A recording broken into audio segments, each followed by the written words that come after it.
இதுக்குத்தான் ஊருக்குள்ள ஒரு ஆளினார் அழகுராஜா தேவைங்கிறது. ஹாய் மக்களே, எல்லாருக்கும் வணக்கம். நான் உங்கள் ரவிராஜ். இது ரவிராஜ் டாக்ஸ் சேனல். நன்றே பேசு, அது இன்றே பேசு. இன்னைக்கு நம்ம எடுக்கப்படுற டாபிக் என்னன்னா, விபத்தில், தெருவில், ரோட்டில் அடிபட்டு கிடக்கும் நபர்களை கையாள்வது எப்படி? இதுதான் நம்ம எடுக்க போறோம் இன்னைக்கு. இது சென்னையில அதிகமா நடக்கும். ஓகேங்களா? இப்ப நான் சொல்லப் போற விஷயம் என் வாழ்க்கையில நடந்த விஷயம். அதாவது நான் பார்த்து அனுபவப்பட்ட விஷயத்த உங்ககிட்ட நான் சொல்றேன். இந்த வீடியோவை ஸ்கிப் பண்ணாம பாருங்க. இதுல ஒரு பெரிய ஒரு பரிதாபம் இருக்கு. ஓகேங்களா? நான் வந்து பார்த்தீங்கன்னா, ஒரு 3 மாதத்துக்கு முன்னாடி என்னுடைய பிள்ளைய வந்து பள்ளிக்கூடத்தில விடுறதுக்காக, காலையில ஒரு 8:45 மணிக்கு வந்து அவங்கள கூப்பிட்டுட்டு பள்ளிக்கூடத்துக்கு போறேன். அவங்கள விடுறதுக்காக. அப்போ அந்த அதே வழியில வந்து ஒரு 65லேருந்து 70 வயது ஆ மதிக்கத்தக்க ஒரு முதியவர், அவருடைய பேரன வந்து கூப்பிட்டுக்கிட்டு, அவரும் பள்ளியில விடுறதுக்காக வந்திருக்காரு.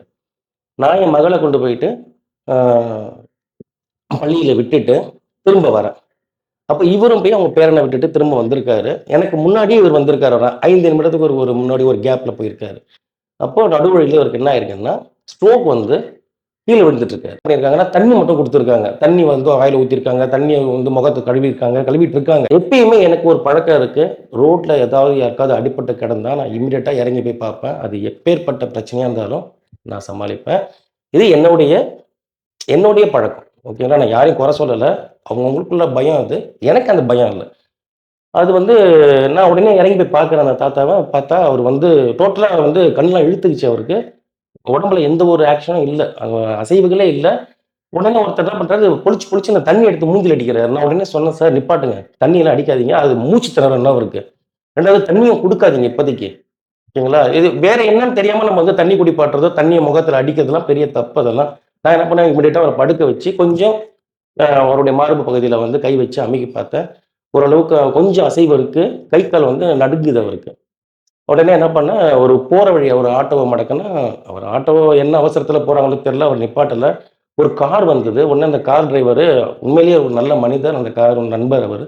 உடனே என்ன பண்ணாரு, சொன்னேன் சார் இந்த மாரி பக்கத்தில ஹாஸ்பிட்டல் போய் விட்டுருங்க சார். நான் பார்த்துக்கிறேன்னு சொன்ன உடனே, நான் ஏறிட்டு அந்த அவரையும் பெரியவரையும் உள்ள தூக்கி வச்சாச்சு. ஆனா, கூட வரதுக்கு ஆள் இல்ல. ஏன்னா என்னால ஒருத்தரால அந்த தாத்தாவ இறக்க முடியாது போய் ஹாஸ்பிட்டல்ல. பிடிச்சவங்க எல்லாம் ஒதுங்கி நின்னாங்க. படிக்காத ஒரு ஒரு உழைப்பாளர் ஒருத்தரு. அவர் தான் என் கூட வந்தாரு. "சார் நான் வரேன் சார் உங்க கூட வாங்க சார்." பாருங்களேன், படிப்பு ஒரு மனுஷன எவ்வளோ பயமுறுத்தி வச்சிருக்கு பாருங்க. சரி அத விடுங்க.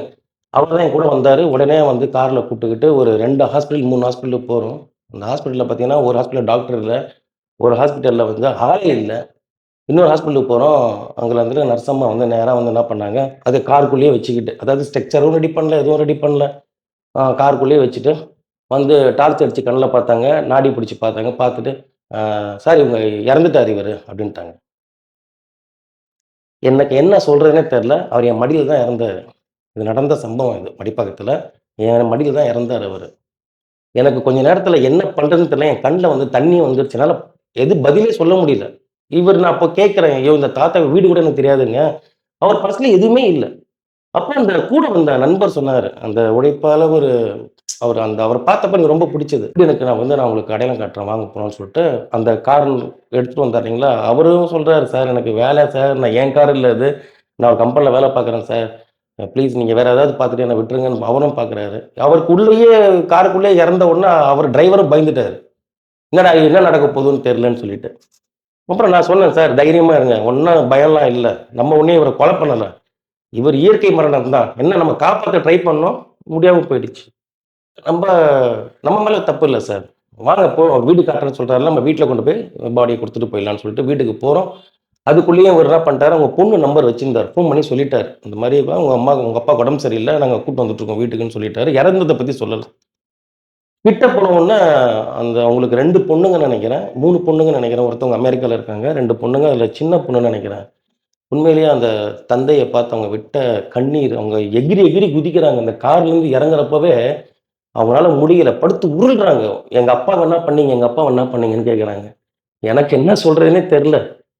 அப்புறம் "இல்ல மேடம், நாங்க வந்து மாரி கீழ விழுந்து கிடந்தாரு. நான் தான் அவர தூக்கிட்டு வந்தோம் மேடம். ஹாஸ்பிட்டல்லாம் போனோம். ஆனா சரிப்பட்டு வரல. அவங்க இறந்துட்டேன்னு" சொன்ன உடனே இன்னும் கலாட்டா பண்ண ஆரம்பிச்சுட்டாங்க. எனக்கு என்ன சொல்றது? என்ன பண்ண எனக்கே கை, கால் நடுங்குது. ஏன்னா இதுவரைக்கும் என் வாழ்க்கையில யாரும் என் மடியில இறந்ததே கிடையாது. ஃபர்ஸ்ட் டைம் இது. அப்புறம் நானும் வந்து அவர்ட்ட அந்த அம்மா கிட்ட வந்து குடுத்துட்டு, அவங்க அப்பாவுடைய உடல குடுத்துட்டு, அவங்க என்ன சொல்லிட்டாங்க, "இல்ல எங்க அப்பா இறக்கல. வாங்க இன்னொரு முறை ட்ரை பண்ணுவோம். வேற ஹாஸ்பிட்டலுக்கு போவோம்ன்னு" சொல்லிட்டு அவங்களும் ஒரு கார்ல ஏத்திட்டு போனாங்க. அப்புறம் எந்நேரமும் நானும் வேலைக்கு போணுன்றது வீட்டுக்கு வந்துட்டேன். வந்துட்டு எனக்கு மனசு கேட்கல. திரும்ப வந்து போனா, அவர் இறந்து அவர் வீட்ல கூட்டின்னு வந்து இது படுக்க வச்சிருக்காங்க ஹால்ல.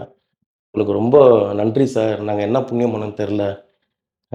எங்க அப்பாவ கொண்டு வந்து எங்க வீட்ல சேர்த்துட்டீங்க. இல்லன்னா எங்க அப்பா அனாதை பிணமா கிடந்திருப்பார் சார் ரோட்ல. நான் உங்களுக்கு எப்படி வந்து நாங்க நன்றி கடன் பட்டுருக்கோம்னு தெரியலன்ட்டு" அவங்க மகளும் வந்து அமெரிக்காலேருந்து வந்து வீடியோ கால்ல வந்து என்ட்ட பார்த்து அழுவுறாங்க. "சார் ரொம்ப நன்றி. அ எங்க அப்பாவ கூட்டு வந்து வீட்ல விட்டதுக்கு சார்" ரொம்ப அப்படின்னு சொல்லிட்டு எனக்கு அந்த இடத்துல அதான் சார் நான் என்ன சொல்ல வரேன்னா, தயவு செஞ்சு ரோட்ல யாருக்காவது அடிபட்டு கிடந்தாலோ, இல்ல யாருக்காவது ஒரு பிரச்சனைனாலோ பயப்படாதீங்க. அப்படி ஒண்ணும் நம்ம உயிர் போயிடாது.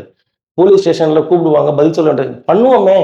அப்படி என்ன நம்மள வந்து அதாவது நம்ம கொலை பண்ணலல்ல. நம்ம எதுவும் பண்ணலல்ல. நம்ம உதவி தானே பண்ண போறோம். உதவி பண்றவங்கள ஏன் அவங்க வந்து இது பண்ண போறாங்க? கவர்மெண்ட்டே வந்து அரசாங்கமே சொல்லியிருக்கு. அந்த மாரி வந்து அடிபட்டவங்களுக்கோ ஏதாவது உதவி பண்ணா, அரசாங்கம் வந்து உங்கள வந்து ஆ மரியாதை குடுக்கும்னு சொல்லி. அதனால இன்னும் கூட நெறைய பேர் சென்னையில நான் பார்க்குறேங்க. அடிபட்டா ஒரு எட்டி கூட பார்க்கறது கிடையாது. அவங்க பாட்டுக்கு போயிடுறாங்க. ஒரு சில பேருக்கு வந்து கிட்ட கூட வரமாட்றாங்க. தொடுறதுக்கே பயப்படுறாங்க. ஆனா, அந்த நான் முதியவர் வந்து என்னுடைய மடியில அந்த இறப்ப வந்து என்னால தாங்கிக்கவே முடியாத ஒரு இன்னும் கூட நான் வந்து நெனச்சு ரொம்ப நான் கஷ்டப்படுறேன். ஆ இந்த வீடியோ வந்து நான் என்ன எதுக்காக சொல்றேன்னா, தயவு செஞ்சு யாராவது ரோட்ல அடிபட்டு கிடந்தாலோ, இல்ல யாராவது உங்களுக்கு ஒரு பிரச்சனைனாலோ, தயவு செஞ்சு போய் உதவுங்க. முடிந்த வரை பயப்படாதீங்க. எதுவும் நடந்துராது. சரிங்களா? இந்த அரசாங்கம் வந்து அவ்வளோ ஒண்ணையும் வந்து உங்கள எதுவும் பண்றாது. ஓகேங்களா? எனிவே இந்த வீடியோ உங்களுக்கு பிடிச்சிருக்கும்னு நெனைக்கிறேன். அ லைக் பண்ணுங்க, கமெண்ட் பண்ணி ஷேர் பண்ணுங்க. உங்களுடைய வாழ்க்கையில நீங்க யாருக்காவது உதவி இருந்தீங்கன்னா, அத தயவு செஞ்சு வந்து கமெண்ட்ல சொல்லுங்க. ஓகேங்களா? மிக்க நன்றி. இது ரவிடா டாக்ஸ் சேனல். நன்றே பேசு அது இன்றே பேசு. மீண்டும் சந்திப்போம். நன்றி. வணக்கம்.